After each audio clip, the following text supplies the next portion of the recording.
You know well what they told you. Too sensitive, that you need to grow thicker skin, that your emotions are a problem that needs fixing. Maybe that's why you feel guilty every time your eyes fill with tears.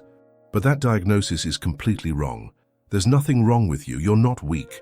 What they call excessive sensitivity might just be a nervous system that works differently, more intensely, more deeply. While most people process emotions superficially, you feel every layer, every nuance, every detail others ignore. And there's a biological reason for this. Crying isn't losing control. Crying is processing in real time what others will accumulate for years.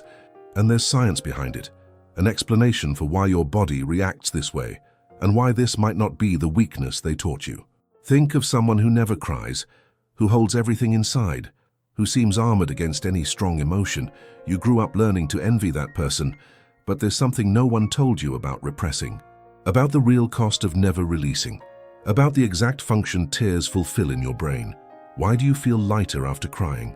And why do those who never cry sometimes explode in far more destructive ways? The answer lies in what really happens inside you when tears arise. So what really happens when you cry? Your body is doing something very specific, something most don't understand. Crying is an active release mechanism. When you feel something intense, tension builds up. Your body goes on alert and needs a release valve. Tears are that valve. They carry stress outward.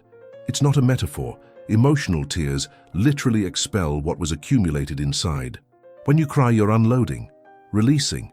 While others accumulate that tension, you expel it. Now compare with those who hold everything in. That person isn't being stronger, they're accumulating. The emotion doesn't disappear, it just gets buried. Until it explodes. It could be a panic attack, a rage outburst, the body getting sick. What doesn't come out through emotion comes out in other ways. You who cry are doing the opposite, emptying the cup before it overflows, while others let it fill until there's no more room. But there's another detail. Crying is a signal to the brain, a signal that you allowed yourself to feel, that you're not numb. There's a difference between processing and blocking, between going through and pretending, and that difference has consequences. Control and repression are different things. One is conscious strength. The other is disguised fear. And maybe the question isn't why you cry easily, but why your system is calibrated to feel so intensely. The question is simple. Why do you feel this way when others don't? It's not character weakness. It's not lack of control. It's the way your system is built. Some people have a thinner filter between them and the world. You absorb more, register more, feel more. Your brain doesn't ignore details. It processes everything. The tension in someone's face, the tone of voice that changed, the energy of a room. Things most people automatically discard. But for you, nothing is irrelevant. Your brain treats every piece of information as important. And that overloads, because processing everything consumes energy. Lots of energy. That's why you get tired in crowded places, why superficial conversations exhaust you, why you need silence to recharge. It's not being dramatic. It's real cognitive overload. There's another component. You don't just understand someone is sad. You feel that person's sadness. In your body, it's not imagination. Your brain is living the other person's emotion as if it were yours. That's why you cry over stories that aren't even yours. Why you feel the pain of people you just met. This isn't a defect. It's deep emotional connection. But it has a difficult side. Because living while absorbing everything around you turns you into an emotional sponge. And sponges saturate. They need to be squeezed. And tears are that way of squeezing, only no one taught you how to manage this. No one explained that your system works differently. They just told you that you're too sensitive. And you grew up trying to change something that was never a problem. But understanding how you work doesn't solve everything. Because there's a real price to living feeling this way. There's a cost to living this way. A cost no one sees from outside. Because the world wasn't built for those who feel a lot. It was built for those who can move fast, ignore the noise, not be shaken by every little thing, and you can't do that. It's not a choice. It's how your system works. But nobody cares about that. The world demands you adapt, that you speed up, that you ignore what affects you. Only ignoring isn't a real option for you. When something hits you, you feel it completely. You can't pretend you didn't feel it. You can't simply move forward as if nothing happened, and that puts you in an exhausting position. You're constantly processing more than others, feeling more, absorbing more. While everyone around seems light, you carry an invisible weight. There are days you wake up already tired, because sleeping doesn't recharge enough, because your brain doesn't shut off. It keeps processing, keeps feeling, even when you want to stop and people don't understand. They see you crying and think you're being dramatic, that you're exaggerating, that you just need to relax. As if it were that simple, but it's not. Because you don't choose how much you feel, there's no volume button you can turn down. The intensity comes on its own, and with it, the tears. You try to protect yourself. Avoid situations you know will affect you. Don't watch certain movies, don't listen to certain songs. Distance yourself from people who drain your energy. And even so, it's not enough, because you can't isolate yourself from the world completely. And the world will hit you anyway. A news story, a conversation, a look, and you'll feel more than you should, more than you can bear sometimes. And then comes the guilt. Guilt for feeling too much. Guilt for crying again. Guilt for not being able to be like others, as if you were failing at something basic everyone else can do. But wait, because there's a dangerous confusion happening here. A confusion between two completely different things. Feeling deeply isn't the same as being fragile, and that difference changes everything. Sensitivity isn't fragility. That's the distinction no one explained to you. Sensitivity is the ability to feel deeply, to process emotions in layers, to absorb nuances others don't catch. It's a skill, a system functioning at high intensity.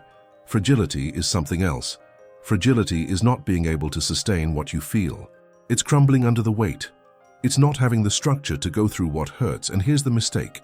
People look at you crying and see fragility, but crying doesn't mean you're breaking. It means you're processing. Think of it this way. When you cry watching a sad movie, you're not fragile. You're allowing the emotion to pass through you. You felt, processed, and then move on. Who is truly fragile does the opposite. Avoids feeling, blocks, closes off, because they don't trust they can sustain the emotion if it comes, so they build walls. You don't have walls, you have porosity. And porosity isn't fragility, it's openness. It's the courage to feel knowing it will hurt, and still to feel. There's a strength in that, a strength no one recognizes, because society confused strength with hardening, with not showing, with repressing, until it seems nothing affects you. But that's not strength. That's anesthesia. You cut off access to emotions to avoid suffering, but you also cut off access to genuine joy, to deep connection. You who cry easily are doing the opposite. You're living fully, feeling everything without filters. And there's a huge difference between going through pain and avoiding pain, between sustaining what you feel and pretending you feel nothing, between processing and repressing. When you cry, you're going through it. You're not avoiding, not running, you're there, sustaining, feeling, and then releasing. That requires a strength those who never cry don't know, because it's easier to block. It's easier to pretend everything's fine than to admit it's not. But society taught you the opposite, taught you that crying is weakness, that feeling is a problem, and now you carry shame for something that was always courage. Only the story doesn't stop there, because you need to understand why society built this lie. Society didn't create this story by accident. The modern world values speed, productivity, and emotions slow things down. Emotions demand time, demand pause. So the message was clear. There's no time to feel. If you want to survive, harden up, keep going. Doesn't matter what you're feeling inside. Crying became synonymous with weakness, not because it is weakness, but because it's inconvenient. For a system that values more what you produce than who you are. And there's another layer. Emotions are unpredictable, don't follow schedules. When you cry, you're out of control in the eyes of those who need to control you. So they taught you to control, to repress, to save for later. And that later never comes, but there's a cost to this collective repression. People who never stop to feel eventually explode in depression, in anxiety, in illness. Now look at yourself. Who cries easily? Who processes in real time? In the system's eyes, you're flawed, but you're doing exactly what you should. You're not accumulating, not postponing. You're releasing now. While others build emotional time bombs, you're constantly emptying, and that's why they call you weak. But strength isn't enduring until you break.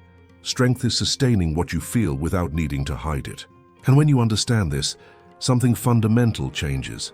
So what changes when you understand all this? You stop apologizing, stop judging yourself, Stop trying to fix yourself because you were never broken. Your tears aren't collapse. They're your body doing what it was designed to do, releasing, going through, and you're not more sensitive than you should be.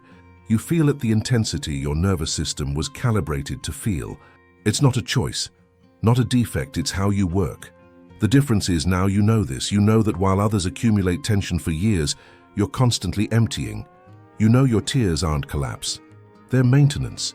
And there's freedom in that, freedom to stop trying to be like others because you understood they're not stronger. They just process differently and pay a different price. Your price is visible. It's the tears everyone sees. Their price is invisible. The anxiety growing, the body getting sick, because repressing doesn't make the emotion disappear. You're doing the emotional work in real time. And that's not weakness, it's integrity. It's living without anesthesia. Society will keep judging you, but now you understand. And that's what matters. You don't need to change. Don't need to harden. You just need to protect what you are. Choose environments that don't drain you. People who don't make you feel guilty for feeling. There's a silent strength in allowing emotions to pass through you. A strength most will never know. And your tears aren't a sign you can't handle it. They're a sign you're going through it. This isn't what they taught you, but it's the truth. Now you've understood a pattern most ignore their entire lives. In the video on screen, you'll discover another invisible mechanism that's shaping your reactions without you noticing. Click the video on screen.